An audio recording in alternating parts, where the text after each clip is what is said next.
আল্লাহ রাব্বুল আলামিন কোরআনুল কারীমের ভিতরে জানিয়ে দিচ্ছেন আল্লাহু লা ইলাহা ইল্লা হুয়াল হাইয়ুল কাইয়্যুম। আল্লাহু লা ইলাহা ইল্লা হু, তিনি হচ্ছেন এমন রব, তিনি হচ্ছেন এমন সত্তা, এক দ্বিতীয়, তার দ্বিতীয় কেউ নাই, তার মতো কেউ নাই, তার সমকক্ষ কেউ নাই, তার মতো তুলনা করার মতো কেউ নাই। আল্লাহ হচ্ছেন তিনি সর্বোচ্চ, এবং আল্লাহ পাক রব্বুল আলামিন নিজে জানিয়েছেন পৃথিবীর জমিনের ভিতরে আমি তোমাদেরকে প্রেরণ করলাম। ও মানব জাতি, জিন জাতি, তোমাদেরকে পৃথিবীর ভিতরে প্রেরণ করার পাঠানোর একটাই কারণ হচ্ছে তোমরা এক রবের ইবাদত করবা। ইবাদত করতে হবে এক রবের, আর কারোর গোলামি ইবাদত করা যাবে না। আল্লাহ তাআলা কোরআনুল কারীমের ভিতরে সেই বিষয়টা ঘোষণা করছে। কোরআনুল কারীমের 51 নম্বর সূরা সূরাতুজ জারিয়াতের 56 নম্বর আয়াত আল্লাহ সুবহানাহু ওয়া তাআলা তুলে শিখিয়ে দিচ্ছেন, বান্দা শোনো, ওয়া মা খালাকতুল জিন্না ওয়াল ইনসা ইল্লা লিয়াবুদুন। ও বান্দারা শোনো, ওয়া মা খালাকতুল জিন্না ওয়াল ইনসা ইল্লা লিয়াবুদুন, আমি পৃথিবীর জমিনে ও মানব জাতিগুলো এবং জিন জাতিগুলো তোমাদেরকে পাঠানো একটাই কারণ, একটাই লক্ষ্য, একটাই উদ্দেশ্য, সেটা হলো ইল্লা লিয়াবুদুন, ইবাদত করতে হবে এক রবের, উপাস্য মানতে হবে, রব মানতে হবে একজন আল্লাহ। আর কারো ইবাদত করা যাবে না, গোলামি করা যাবে না, উপাসনা করা যাবে না। শুধুমাত্র কেবলমাত্র ইবাদত করতে হবে, গোলামি করতে হবে একজন রবের। আর ইমানদারেরা আজকে সেই রবের ইবাদত করে, কিন্তু যাদের ভিতরে ঈমানের দুর্বলতা আছে, যাদের ভিতরে শিরকিয়ত আছে, যাদের ভিতরে মুনাফিকত আছে, আজকে যারা শিরকের ভিতরে নিমজ্জিত হয়েছে, তারা আজকে সেই রবকে ভুলে গিয়া নিজেদের মন গড়া রব মানে আছে না নাকি নেই?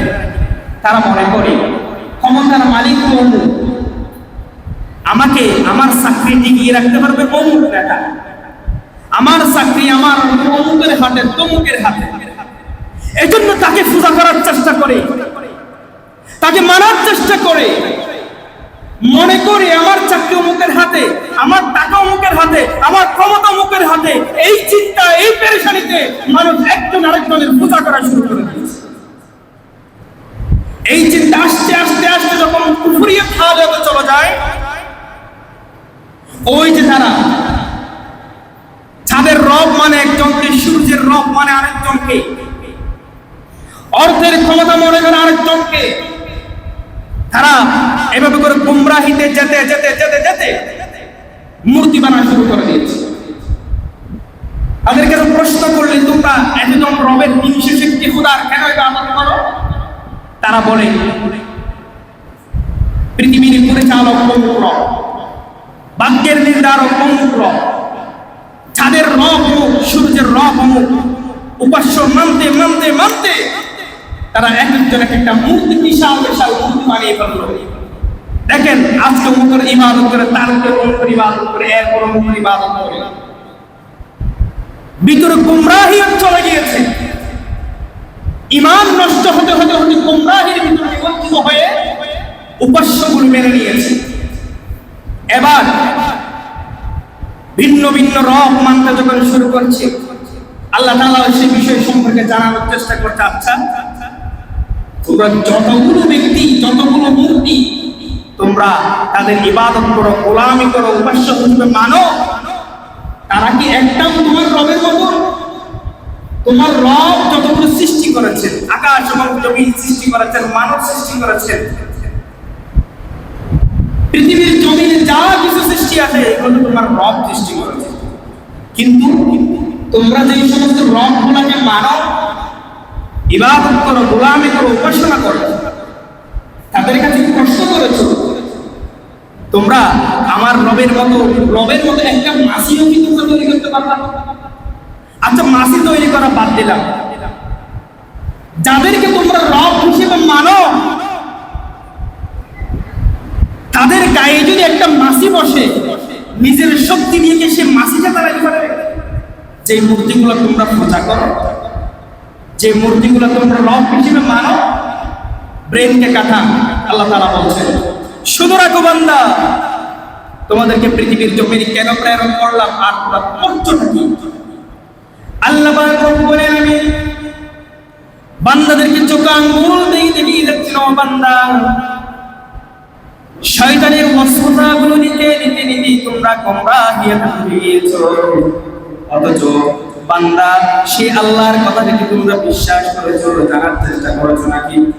কোরআনুল কারীমের 22 নম্বর সূরা সূরাতুল হজ্জের 73 নম্বর আয়াত আল্লাহ সুবহানাহু ওয়া তাআলা বলছেন, ইন্নাল্লাযীনা তাদউনা মিন দুনিল্লাহি লান ইয়াখলুকু যুবাবান ওয়া লা ইজতামাউ লাহু। ও বান্দারা, যেই সমস্ত রবগুলোর তোমরা আমাকে ছাড়া অন্যান্য রবের ইবাদত করো, পূজা করো, গোলামি করো, যেই সমস্ত মূর্তিগুলো তোমরা বানালা, তোমরা সবাই মিলে তোমাদের সমস্ত রবের শক্তিগুলোকে একত্রিত করো। আমাকে ছাড়া তোমাদের সমস্ত রবগুলোকে মিলা কমিটি গঠন করে একটা জোবাবা, একটা মাসি তৈরি করতে পারে কিনা দেখো। আমি এক আল্লাহ, রব এক আল্লাহ। এই রবটি বাদ দিয়ে তোমরা যাদের ইবাদত করছো তাদের সবাইকে ডাকো, সবাই একত্রিত হও, ওয়ালা ইজতামাউ, সবাই একত্রিত হয়ে যাও, সমস্ত শক্তি এগুলো এক জায়গায় করে তোমার রব যে মাসি তৈরি করেছে ওই মাসির মতো সমান একটা মাসির মতো একটা মাসি তৈরি করতে পারে কিনা দেখো। অথচ তোমরা সেই রবগুলোর ইবাদত করো, গোলামি করো, উপাসনা করো, পূজা করো। শুধু তাই নয়, আজ যা মাসি তৈরি করা বাদেই দিলাম, ওয়া ইয়াসুবুহুমুয-যুবাবু শাইআ, যেই মূর্তিগুলো তোমরা ইবাদত করো ওই মূর্তিগুলোর গায়ের মধ্যে বসে মাছিগুলা পায়খানা করে দেয়। তোমরা যে সমস্ত রবগুলোকে মানো ওই রবগুলা তো তাদের গায়ে একটা মাছি বললে সেটাও তারা ক্ষমতা তাদের নাই, ঠিক না? যে সমস্ত মূর্তি পূজা তারা করে তাদের গায়ে যদি মাছি বসলে মাছি তাড়ানোর ক্ষমতা কি মূর্তির আছে? কথা বলছো না, আমার কথা কি বোঝা যাচ্ছে? ক্ষমতা কি আছে? নাই। আমরা যাদেরকে শক্তিশালী মনে করি, ক্ষমতাশীল মনে করি, অমুক নেতা, তমুক নেতা, ফাঁদি নেতা, যত নেতা আমরা বলি, তার মৃত্যু যখন হয়ে যায়, কালিয়াতে যখন আমরা রাখি, তার গায়ের মধ্যে মাছি বসলে এই মাছিটা তাড়ানোর ক্ষমতা তার আছে? কথা বলেন আছে? আমরা ক্ষমতাশীল মনে করলাম যে, আমার টাকাওয়ালা তাকে মনে করলাম যে, শক্তি তাকে মনে করলাম যে, আমার ব্রেনে সমস্যা হয়েছে, এজন্য আমি যাকে তাকে নেতা মানলাম। আল্লাহ তাআলা বলছেন, বান্দা তুমি যাকে ক্ষমতাশীল মনে করো, অর্থশীল মনে করো, চাকরির মালিক মনে করো, দুনিয়ার সম্পদের পাহাড় মনে করো, তার ক্ষমতা শেষ হওয়ার সাথে সাথে তার গায়ে মাছি বসলেও সেই মাছি তাড়ানোর ক্ষমতা ওই ব্যক্তির আর থাকবে না। কিসের ক্ষমতা, কিসের বাহাদুরি, কিসের অর্থ?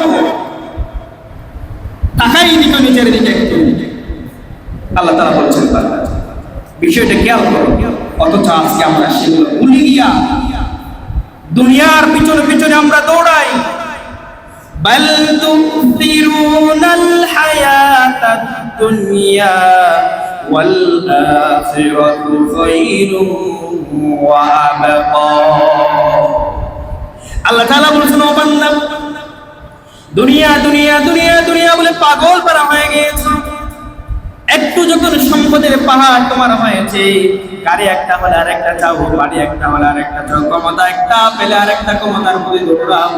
অথচ বাল তুসিরুনাল হায়াতাদ দুনিয়া, দুনিয়ার যত সমস্ত শক্তি, ক্ষমতা, অর্থ, সৌন্দর্য যাই তোমরা পাও না কেন, এগুলা কিয়ামতের তুলনায়, পরকালের তুলনায় দুনিয়াটা হলো তুচ্ছ, একেবারেই কিছুই না।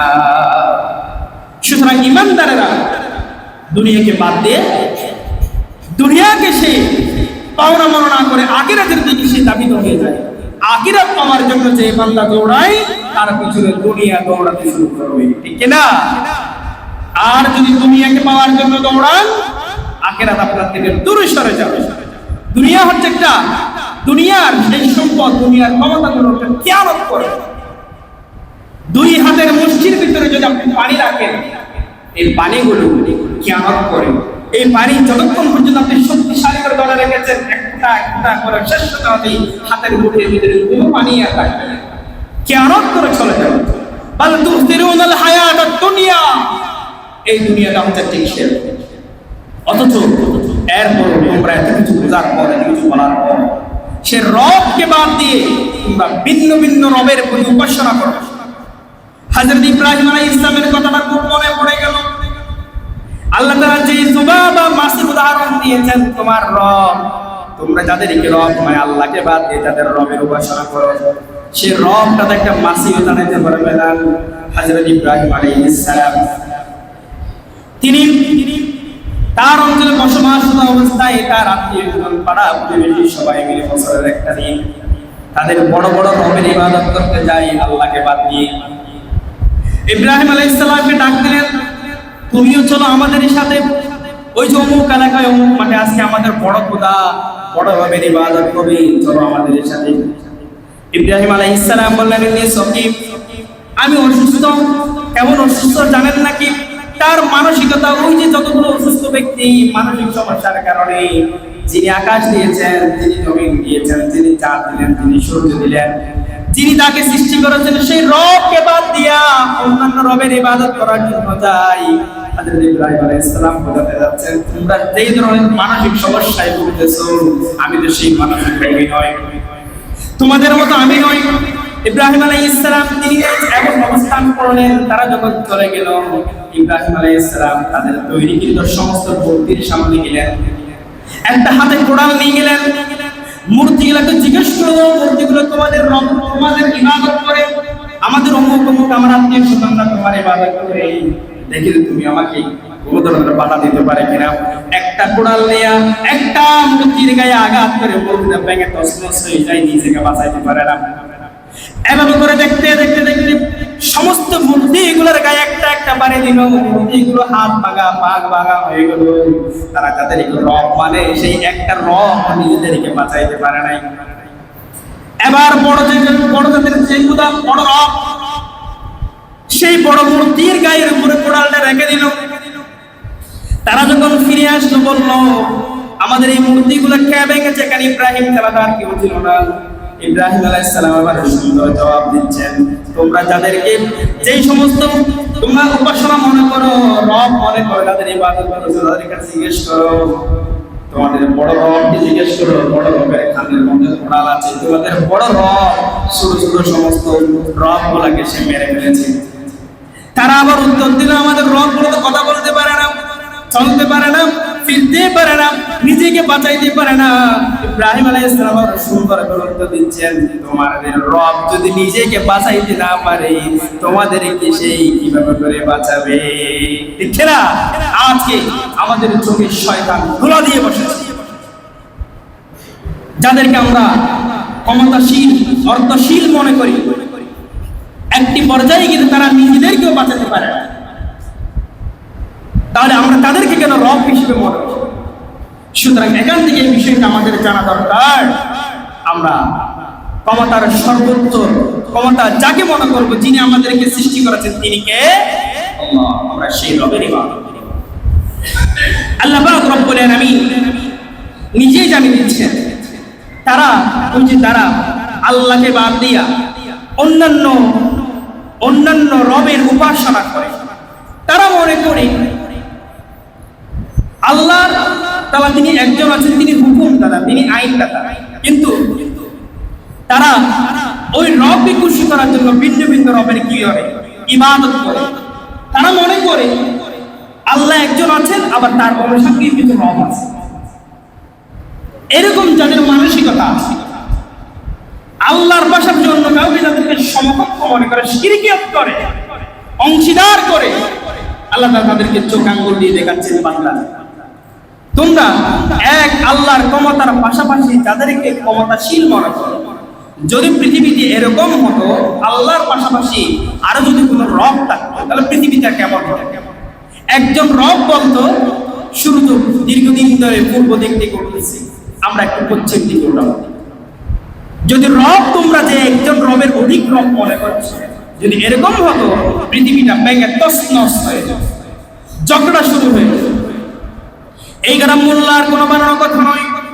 আল্লাহ পাক রব্বুল আলামিন সেই কথাটা কোরআনুল কারীমের ভিতরে দলিল হিসেবে দিয়ে যাচ্ছেন। কোরআনুল কারীমের 21 নম্বর সূরা সূরাতুল আম্বিয়ার 22 নম্বর আয়াত আল্লাহ সুবহানাহু ওয়া তাআলা বলছেন, লাউ কানা ফীহিমা আলিহাতুন ইল্লাল্লাহু লাফাসাদাতা ফাসুবহানাল্লাহি রাব্বিল আরশি আম্মা ইয়াসিফুন। আল্লাহ তাআলা নিজে জানিয়ে দিচ্ছেন, তোমরা তো মনে করেছো আল্লাহর পাশাপাশি অন্য কাউকে তোমরা সমকক্ষ মনে করো, অংশীদার করো, তাদেরকে অংশীদার হিসেবে নিয়ে যাও। আল্লাহ তাআলা বলেছেন, লাউ কানা ফীহিমা আলিহাতুন ইল্লাল্লাহ, যদি আল্লাহ এক, আল্লাহ ছাড়া যদি আর কোন রব যদি থাকতো লাফাসাদাতা, এখানে মারামারি হয়ে যেত। একজন বলতো সূর্য পূর্ব দিকে উঠবে, আরেকজন বলবে পশ্চিম দিকে উঠবে, একজন বলবে এদিকে উঠবে, আরেকজন বলবে এদিকে উঠবে, মারামারি হতো, ঝগড়া হতো। কিন্তু আল্লাহ তাআলা বলছেন যে এখানে তো কোনো ঝগড়া নাই, মারামারি নাই, ফসাদ নাই, কিয়ামত পর্যন্ত সূর্য যেদিক থেকে উঠবে সেদিক থেকে উঠতে থাকবে। তাহলে এটা কি তারা কি তোমরা বুঝতে পারতেছো? তোমরা যে সমস্ত কথাগুলো বলো, সুবহানাল্লাহি রাব্বিল আরশি আম্মা ইয়াসিফুন, যে সমস্ত মন গড়া থিওরি মতবাদ তোমরা আবিষ্কার করেছো, কথাগুলো বলেছো, সমস্ত কিছু থেকে সে আল্লাহ তাআলা পবিত্র। সুবহানাল্লাহ। তাহলে এক রব, এক আল্লাহ।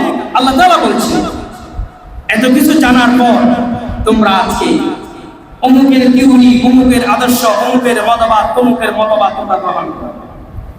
কেন? তুমি যদি ইমানদার হও, মুসলমান যদি দাবি করো, শুধু নামে মাত্র মুসলমান হলে হবে? তোমাদের দায়িত্ব কি, রেসপন্সিবিলিটি কি? ইমানদারের বৈশিষ্ট্য কি? ইমানদারের বৈশিষ্ট্য হচ্ছে আল্লাহর জমিনে আল্লাহর দ্বীন বাস্তবায়ন করা। ইমানদারের বৈশিষ্ট্য হচ্ছে যিনি সৃষ্টি করেছেন তার আইন মানতে হবে। ইমানদারের বৈশিষ্ট্য হচ্ছে আমাকে যিনি পৃথিবীর জমিনে পাঠালেন তার হুকুম, তার আইন মানতে হবে। আজকে আমরা অমুকের আদর্শ, তমুকের আদর্শ, অমুকের চরিত্র, তমুকের চরিত্র গ্রহণ করে নিজেকে আরো বড় ধরনের ফ্রডফুল দাবি করে আমি অমুকের আদর্শ। যার আদর্শ তুমি বলছো তিনি কি পৃথিবীর জমিনে আছে? তার ক্ষমতা কি চিরদিন থাকতে পারে? ব্রেনকে প্রশ্ন করে, নিজের মেজাজকে প্রশ্ন করে, আমি কোন পথে আছি? এগুলা মানুষের মন গড়া মতবাদ, থিওরি নয়। আল্লাহ তাআলা নিজেই বলেছেন কোরআনুল কারীমের 7 নম্বর সূরা সূরাতুল আরাফের 54 নম্বর আয়াত আল্লাহ তাআলা বলেছেন, সৃষ্টি যার, আইন চলবে তার। আলা লাহুল খালকু ওয়াল আমরু তাবারাকাল্লাহু রাব্বুল আলামিন। ও বান্দা, তোমাকে শয়তান পেয়েছে, ওয়াসওয়াসায় তোমাকে পেয়েছে, তোমার ব্রেনটাকে শয়তান শেষ করে দিয়েছে। এজন্য তুমি আব্দুর রহিমের ছেলে আব্দুল করিম মুসলমান তোমার নাম, মুসলমান তোমার পরিচয়, আইডি কার্ডে, বার্থ সার্টিফিকেটে তুমি মুসলমান পরিচয় দিয়েছো, ধর্ম ইসলাম বলে তুমি গ্রহণ করেছো। অথচ তুমি নিজের মন গড়া মতবাদ, তোমরা মানো। অথচ আল্লাহ তাআলা বলেছেন, আলা লাহুল খালকু ওয়াল আমরু, আমি যা সৃষ্টি করেছি সমস্ত সৃষ্টিগুলো ওয়াল আমরু আমার একচ্ছত্র মালিকা মনে করবে। আমার হুকুম যা আছে বান্দার দায়িত্ব হচ্ছে সেই হুকুম মানা। বান্দার রেসপন্সিবিলিটি হলো, ইমানদারের বৈশিষ্ট্য হলো যেই রব তাকে সৃষ্টি করেছেন সেই রবের আদেশ, সেই রবের হুকুম বান্দাকে পালন করতে হবে। তাহলে আমরা বুঝবো কোরআন কি বলে, হাদিস কি বলে, ইসলাম কি বলে, আমি সেই পথে চলি কিনা। তখন আমরা ইসলামের পথে দৌড়াবো যদি আমার ব্রেনে সেই কাজ করে। অথচ আজকে আমরা সেই কথাগুলো বাদ দিয়ে, সেই আদর্শগুলো বাদ দিয়ে আমরা নিজেদের মন গড়া থিওরি মতবাদ আমরা চলার চেষ্টা করি। আসুন কোরআনে আমরা ডুব, কোরআনের আমরা যদি ভিতরে ডুব দিতে পারি, আমাদের নিজেদের বৈশিষ্ট্যগুলো আমরা খুঁজে পাব। কারণ আজকে মানুষ আল্লাহকে বাদ দিয়ে, আল্লাহর আইনকে বাদ দিয়া নিজেদের মন গড়া থিওরি মতবাদগুলো মানার একটাই কারণ তারা মনে করে আল্লাহর ক্ষমতার পাশাপাশি আর কারো ক্ষমতা থাকতে পারে, আল্লাহর শক্তির পাশাপাশি আর কারো শক্তি থাকতে পারে। এই জন্য তারা আল্লাহকে বড় ক্ষমতাশীল মনে করে, আবার সমাজের অমুক নেতাকে মনে করে বড় শক্তিশালী। এই কথার উত্তরটা আল্লাহ কোরআনে দিয়ে যাচ্ছেন, ও বান্দা শোনো, তুমি যে শয়তানের ওয়াসওয়াসায় পড়েছো, তোমার ব্রেইনে যে ভুল কাজ করছে, সেই কথাটাও একটু কোরআনুল কারীম থেকে জেনে নাও। ও বান্দা শোনো, কোরআনুল কারীমের 2 নম্বর সূরা সূরাতুল বাকারার 20 নম্বর আয়াত খুলে দেখো, আল্লাহ পাক রব্বুল আলামিন বলছেন, ওয়ালাউ শাআ আল্লাহু লাযাহাবা বিসামিইহিম ওয়া আবসারিহিম ইন্নাল্লাহা আলা কুল্লি শাইইন কাদির। ও বান্দা শোনো, তুমি যাদেরকে ক্ষমতাশীল মনে করো, অর্থশীল মনে করো, তোমার গুরু বলে মনে করো, তোমাকে পৃথিবীর জমিনে বাঁচিয়ে রাখার দায়িত্ব বলে মনে করো, আল্লাহ তাআলা বলেছেন, ওয়ালাউ শাআ আল্লাহু লাযাহাবা বিসামিইহিম, আমি চাইলে তো সেই যে কান দিয়ে শুনে সেই কানের শ্রবণ শক্তি আমি কেড়ে নিতে পারতাম, আর কথাগুলো শুনতে পারতে না। ওয়া আবসারিহিম, তার চোখ দুটো আমি উপড়ে ফেলতে পারতাম, চোখ নষ্ট করে দিতে পারতাম। তুমি আজকে তাকে ক্ষমতাশীল মনে করছো, অর্থশীল মনে করছো, শক্তিশালী মনে করছো। আল্লাহ পাক রব্বুল আলামিন বলেছেন, ও বান্দা ভালো করে শোনো, মুহূর্তের ভিতরে একজন ভালো মানুষ মুহূর্তের ভিতরে সে অন্ধ হয়ে যেতে পারে, মুহূর্তের ভিতরে ঈশ্বর ক্ষমতা হারাতে পারে। আল্লাহ তাআলা বলছেন, ইন্নাল্লাহা আলা কুল্লি শাইইন কাদির, সমস্ত ক্ষমতা অর্থ সব কিছু কার হাতে বলেন? আল্লাহ হাতে। বলেন কার হাতে? আমার কথাগুলো কি বোঝা যায়? বুঝতে পারেন কথা? যদি বুঝতে না পারেন তাহলে তো আমার কথা বলার কোনো ভালো হবে না। আমার দৃষ্টিতে কথা না বলে আমি সত্যি কথা দেব। সমাজকে, সোসাইটিকে, আমার মাইন্ডটাকে পরিবর্তন করার জন্য ইটস ভেরি ইম্পর্টেন্ট কথাগুলো আমার জন্য অত্যাধিক গুরুত্বপূর্ণ। কারণ আমরা সেই রবকে, সেই কথাগুলো আমরা জানার চেষ্টা করি। আল্লাহ পাক রব্বুল আলামিন বলছেন, এতগুলো কথা জানার পর যেই বান্দা, যেই ঈমানদার কথাগুলোকে অস্বীকার করে, কথাগুলোকে মানবে না, আল্লাহ তাআলার এত ডকুমেন্টগুলো দেওয়ার পর যেই বান্দা, যেই ঈমানদার, যেই মুমিন এই কথাগুলো গ্রহণ করবে না, তাদের কি সার্টিফিকেট দেওয়া দরকার? এখন আমি যদি কাউকে কাফের বলি, আমি যদি কাউকে মুশরিক বলি, আমি যদি কাউকে মুনাফিক বলি, তখন আমার ফিটের সামনে। কিন্তু আল্লাহ পাক রব্বুল আলামিন সেই ডকুমেন্টটা কোরআনুল কারীমের ভিতরে দিয়েছেন। এগুলো মোল্লার কোনো কথা নয়, আল্লাহ তাআলা নিজেই বলছেন, ওয়া মান লাম ইয়াহকুম বিমা আনজালাল্লাহু ফাউলাইকা হুমুল কাফিরুন। আল্লাহর বিষয়গুলো জানার পর, তিনি যে এক, তিনি যে সকল কিছুর ঊর্ধ্বে, এই বিষয় জানার পর যেই বান্দা এটাকে স্বীকার করবে, হুমুল কাফিরুন, সেই কাফের ভিতরে শামিল হয়ে যাবে।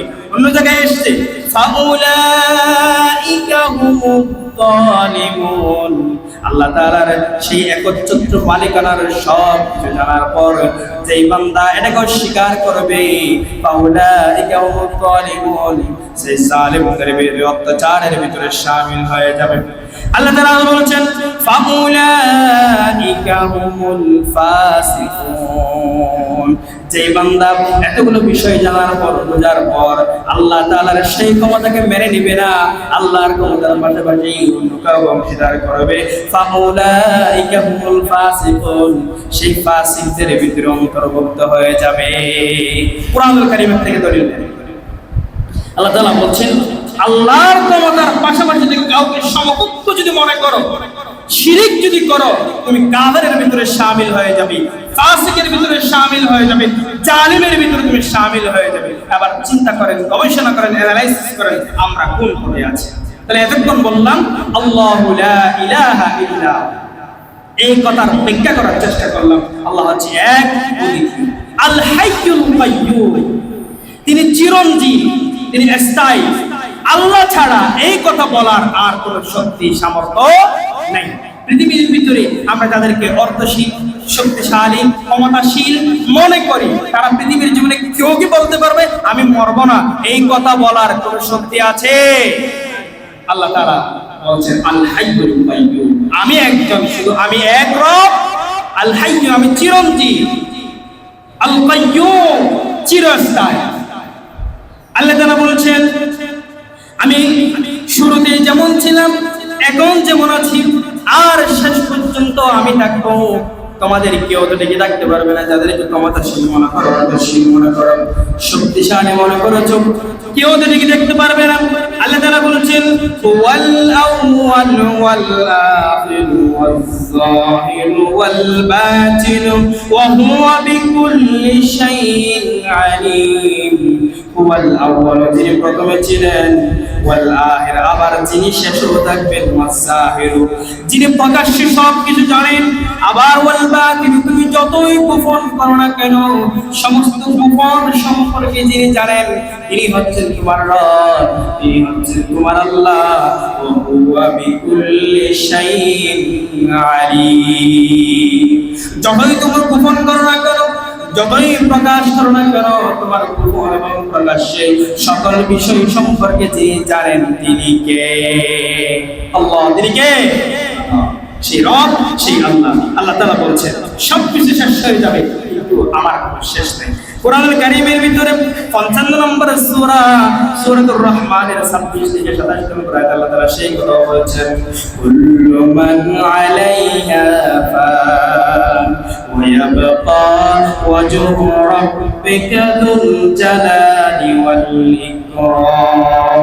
আল্লাহ তাআলা বলেছেন কুল্লু মান আলাইহা ফান, সময় যখন গড়িয়ে আসবে, পৃথিবীর ভিতরে সব কিছু ফানা হয়ে যাবে, শেষ হয়ে যাবে, তোলার মতো উঠে থাকবে। আজকে যতগুলো তোমরা উঁচু বিল্ডিং তোমরা করতেছো, 100 তলা 200 তলা বিল্ডিং তোমরা করতেছো, শক্তিশালী মনে করো ফাইলিং তোমরা করো, পৃথিবীর জমিন থেকে 200 ফুট 300 ফুট পর্যন্ত তোমরা নিচে চলে যাও তোমার বিল্ডিংটা যাতে করে টিকে থাকার জন্য। যখন সময় হয়ে যাবে কুল্লু মান আলাইহা ফান, তোমার সেই ফাইলিং আর টিকে থাকবে না, উঁচু পাহাড় সমান বিল্ডিং গুলো আর টিকে থাকবে না, তোমার সমস্ত শক্তিগুলো, ক্ষমতাগুলো, অর্থগুলো মুহূর্তের ভিতরে তোলার মতো উড়ে উড়ে শেষ হয়ে যাবে, কিছুই সেখানে থাকবে না। শুধুমাত্র ওয়ায়াবকা ওয়াজহু রাব্বিকা যুল জালালি ওয়াল ইকরাম, সেই দিন একজনের ক্ষমতা টিকে থাকবে, তিনি কে? আল্লাহ। তিনি কে? আল্লাহ। আল্লাহ সেই দিন টিকে থাকবে। তাহলে আল হাইয়ুল কাইয়্যুম, তিনি হচ্ছেন চিরঞ্জীব, তিনি হচ্ছেন চিরস্থায়ী। তাহলে আমরা কয়েকটি পয়েন্ট এখান থেকে জানার চেষ্টা করব। আল্লাহু লা ইলাহা ইল্লা, সমস্ত শক্তি, ক্ষমতা, অর্থের মালিকানা একজন, চিল্লায়ে বলেন তিনি কে? আর যিনি চিরঞ্জীব, যিনি স্থায়ী, তিনি কে? আল্লাহ। আমরা এই বিষয়গুলো জানার চেষ্টা করব। এবার আসুন আল্লাহ তাআলা আরো বলেছেন লা তাখুযুহু সিনাতুন ওয়ালা নাওম, সে আল্লাহ কেন মহিমা, সে আল্লাহ কেন শ্রেষ্ঠ, সে আল্লাহ কেন সর্বোচ্চ ক্ষমতাশীল, সেটা তোমরা জানো নাকি? লা তাখুযুহু সিনাতুন ওয়ালা নাওম, সে আল্লাহর তন্দ্রাও নাই, নিদ্রাও নাই, তন্দ্রাও নাই, নিদ্রাও নাই। আর আমরা যদি শুধু একটা দিন যদি ঘুমাইতে না পারে, যাদেরকে আমরা শক্তিশালী, ক্ষমতাশীল মনে করি, একটা রাত যদি সে ঘুমাইতে না পারে, এরপর দিন দেখবে সে পাগলের মতো দৌড়াদৌড়ি করে, কথা কি বলে, এই তার মুখ দিয়ে কি বের হয়, বলে যে আমার মুখ দিয়ে তেমন কাজ করছে না, ব্রেন কাজ করছে না। বলে কেন? বলে যে গত রাত্রে এত ব্যস্ততা, মিছিল মিটিং ছিল, ঘুমাইতে পারি নাই, এই জন্য মুখ দিয়ে মুখ ফসকে কথাগুলো বের হয়ে যাচ্ছে। তাহলে কিসের ক্ষমতা, কিসের অর্থ, কিসের শক্তি আমরা তাকে মনে করছি? একটা রাত যদি সে ঘুমাইতে না পারে, তার ব্রেন ঠিক থাকে না, মস্তিষ্ক বিকৃত হয়ে যায়। অথচ আল্লাহ পাক রব্বুল আলামিন বলেছেন স্পষ্ট ভাষায় বান্দাদেরকে জানিয়ে দিচ্ছেন, ও বান্দা, কেন তোমরা এক রবকে বাদ দিয়ে আরেকজনকে পূজা করছো? লা তাখুযুহু সিনাতুন ওয়ালা নাওম, যে রবকে মানবা সেই রব তো ঘুমাইতেও পারে না, তন্দ্রাও তো তার নাই। আল্লাহ পাক রব্বুল আলামিন বলছেন, লাহু মা ফিস সামাওয়াতি ওয়া মা ফিল আরদ, আর আকাশ এবং জমিনের ভিতরে যা কিছু আছে সব কিছুর মালিক একজন, তিনি কে? তাহলে আমরা অমুকের মালিক, অমুক এটার মালিক, অমুকের মালিক মনে করছি। অমুককে যে ব্যক্তি অহংকার করে সে বলে আমার এটা, আমার অমুক জমি, তমুক জমি, অহংকার করে। কিন্তু বান্দার বলা দরকার ছিল, আমাকে অমুক জমির অমুক বিল্ডিং এর আল্লাহ মালিক আমাকে বানালেন, আমাকে আমানত দিয়েছে। এই হকগুলোর ভিতরে বান্দার যাকাতের হক আছে, গরিবের হক আছে, কারণ এগুলো আমানত। বান্দা যতগুলোর মালিকানা হবে আল্লাহ বান্দাদেরকে সেগুলো আমানত দেন। আজকে আমরা সেই অর্থশালী, ক্ষমতাশীল, দায়িত্ব পাওয়ার পর নিজেরা আমরা বিশাল মনস্থ করছি, বলতে আমার উপর আর কেউ নাই। সুতরাং বান্দারা শুনুন, তিনি হচ্ছেন এক রব, তিনি হচ্ছেন এক আল্লাহ, যার সকল ক্ষমতার ঊর্ধ্বে এক মালিকানা, তিনি হচ্ছেন আমার আল্লাহ পাক রব্বুল আলামিন। সেই কথাটাও জানিয়ে দিচ্ছেন, লিল্লাহি মুলকুস সামাওয়াতি ওয়াল আরদি ওয়া মা বাইনাহুমা ইয়াখলুকু মা ইয়াশা'ু ওয়াল্লাহু আলা কুল্লি শাইইন কাদির। আল্লাহ তাআলা কোরআনুল কারীমের 5 নম্বর সূরা সূরাতুল মাইদার 17 নম্বর আয়াত আল্লাহ তাআলা বলছেন, বান্দা, তোমরা যেই জমিনের অমুক মালিক মনে করো, নিজেকে অমুক মালিকানার পরিচয় দাও। আল্লাহ তাআলা বলছেন, লিল্লাহি মুলকুস সামাওয়াতি ওয়াল আরদ, আকাশ এবং জমিনের ভিতরে যা কিছু আছে সব কিছুর মালিকানা হচ্ছে আমি এক রব, আমি এক আল্লাহ। ওমা বাইনাহুমা ইয়াখলুকু মা ইয়াশা'ু ওয়াল্লাহু আলা কুল্লি শাইইন কাদির। এগুলো মূলত তোমাদের গল্পত্র, আমি মালিকানা দিলাম, তোমাদেরকে যা যা দিলাম তা ছাড়া পৃথিবীর মানুষ আর কিছুই জানতে পারে না। আজকে আমরা নিজেদেরকে বিশাল কিছুর মালিকানা বহন করি, বলে আমার কাছে অনেক শক্তি, অনেক ক্ষমতা। অনেকে অত্যাধিক ব্রেন দাবি করে, মেধা একটু পেলে, ব্রেন একটু হলে বলে যে আমি অনেক বড় মেধাবী, আমার কাছে অনেক জানা আছে, আমি অনেক কিছু জানি। আল্লাহ তাআলা জানিয়ে দিচ্ছেন ওই বান্দাদেরকে, বান্দা শোনো, তুমি যতগুলো কথা বলো, যতগুলো তোমার এলম আছে, যতগুলো জ্ঞান তোমার ভিতরে আছে, আল্লাহ তাআলা বলেন এগুলো আমি তোমাকে জানার সুযোগ করে দিয়েছি। কে আছে তোমাকে? আমি যেগুলো জানার তোমাকে সুযোগ করে দিই নাই, ওই এলম তো তোমার ভিতরে নাই। আমি এটা প্রমাণ স্বরূপ বলতে পারি, অনেক ম্যাথের টিচার আছে, গণিতের টিচার ভালো গণিত বুঝে, কিন্তু তাকে অন্য একটা সাবজেক্ট দিলে সে ভালো পারে না। অথবা যদি এমন টিচার গণিত ভালো করে বোঝে, তাকে যদি আরবিতে যদি একটু বলে আপনি কথা বলে, সে বলতো আমি তো এই বিষয়ে আমার এলাম না। দেখেন বান্দার অভাব কোথায়। আবার অনেকেই আছে ভালো আরবি বোঝে, তাকে যদি বলে আপনি একটু ইংলিশে কথা বলেন, বলতো I am not perfect, G talk of English, আমি তো এই বিষয়ে কথা বলার আমার সুযোগ নাই, কারণ আমি বিষয়ে এক্সপার্ট না। আল্লাহ তাআলা বলছেন, বান্দা, আমি তোমার কাছে যে এলমটা দিয়েছি, যে জ্ঞানটা দিয়েছি, এটা নিয়ে অহংকার করো, কারণ তোমার ভিতরে এই এলমগুলো আমি আমানত দিয়েছি। আমি তোমাকে যা দিলাম এটা তোমার কাছে আমানত। আমি তোমাকে যে বিষয়টা জানানোর চেষ্টা করি নাই, এই বিষয় সম্পর্কে তুমি জানোই না। আজকে অনেক বড় বড় বিজ্ঞানীরা নিজেদেরকে অনেক বড় ক্ষমতাশীল মনে করে, আমি মঙ্গল গ্রহে গেলাম, অমুকে গেলাম, তমুকে গেলাম, তমুকে গেলাম, সবকিছু জানলাম, আমার উপর তোমার কেউ নেই। এটা হলো অহংকার। আল্লাহ তাআলা বলেছেন আমি তোমাকে ওই বিষয় সম্পর্কে জানার সুযোগ করে দিয়েছি। আর আল্লাহ তাআলা বলেছেন, লিল্লাহি মুলকুস সামাওয়াতি ওয়াল আরদ, জেনে রাখো আকাশ এবং জমিনের ভিতরে যা কিছু আছে সব কিছুর একচ্ছত্র মালিকানা আমি আল্লাহ। এরপরও কেন তুমি নামাজে আসো না? এরপরও কেন সেই রবকে তুমি খুঁজে পাও না? সেই রবের হুকুমটা কেন মানো না? জমিন যার, আইন চলবে তার। মানুষের মন গড়া থিওরি, মতবাদ বান্দার কোনো কাজে আসবে না। আল্লাহ তাআলা বলেছেন, আলা লাহুল খালকু ওয়াল আমর, আমি যেহেতু সৃষ্টি করেছি, আদেশ চলবে আমার, আইন চলবে এক আল্লাহ। আল্লাহ তাআলা এই বিষয়টা বোঝাতে যাচ্ছেন।